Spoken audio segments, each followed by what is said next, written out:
శాసనసభ ఎన్నికల్లో ఆశించిన ఫలితాలు సాధించలేకపోయిన బీజేపీ త్వరలో జరగనున్న లోక్సభ ఎన్నికలపై ఫోకస్ చేస్తుంది. బీజేపీ అధిష్టానానికి లోక్సభ ఎన్నికలు కీలకం కావడంతో అధిష్టానం కూడా స్పెషల్ ఫోకస్ చేస్తుంది. ఈ క్రమంలోనే లోక్సభ ఎన్నికల్లో అన్ని స్థానాలను గెలుచుకుంటుందని మాజీ మంత్రి ఈటెల రాజేందర్ సైతం ధీమా వ్యక్తం చేశారు. అసెంబ్లీ ఎన్నికల్లో తమ పార్టీకి సీట్లు, ఓటింగ్ శాతం భారీగా పెరిగాయని, ఈ క్రమంలోనే లోక్సభ ఎన్నికల్లో సత్తా చాటుతామని స్పష్టం చేశారు.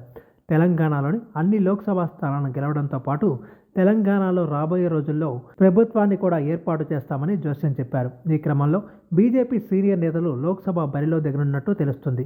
గత ఎన్నికల్లో బీజేపీ అనూహ్యంగా 4 సీట్లను గెలుచుకుంది. ఈసారి అంతకు మించి గెలవాలంటే సీనియర్లు, కీలక నేతలు లోక్సభ బరిలో దిగడం ఖాయమని స్పష్టమవుతుంది. ఈ క్రమంలో ఈటెల మల్కాజ్గిరి నుంచి పోటీ చేయవచ్చని తెలుస్తుంది. మల్కాజ్గిరిలో తెలంగాణ సీఎం రేవంత్ రెడ్డి గత ఎన్నికల్లో గెలిచారు. ఆయన సీఎం కావడంతో వచ్చే ఎన్నికల్లో కాంగ్రెస్ నుంచి ఎంపీ బరిలో ఎవరు నిలుస్తారన్నది ఆసక్తికరంగా మారింది. మల్కాజ్గిరి మాజీ ఎమ్మెల్యే మైనంపల్లి హనుమంతరావు పేరు వినిపిస్తుంది. బీజేపీ నుంచి కొందరి పేర్లు పరిశీలిస్తున్నా ఈటెల అయితేనే విజయం సాధిస్తారని అధిష్టానం ఆయనకే అవకాశం ఇవ్వనున్నట్టు సమాచారం.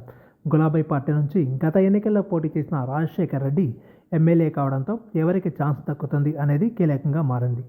మల్కాజ్గిరి పార్లమెంటు పరిధిలో 3 పార్టీలకు కొన్ని బలహీనతలు వెంటాడుతున్నాయి. బీఆర్ఎస్ను వర్గ విభేదాలు వెంటాడుతుంటే బలమైన అభ్యర్థులు లేక బీజేపీ క్యాడర్ కొంత విచ్ఛిన్నమై కాంగ్రెస్ ఇబ్బంది పడుతున్నాయి. అందుకే ఈటెల పోటీ చేస్తే విజయం ఖాయమని బీజేపీ బలంగా నమ్ముతుంది. దీంతో మల్కాజ్గిరి ఫైట్ మరింత ఆసక్తికరంగా మారింది.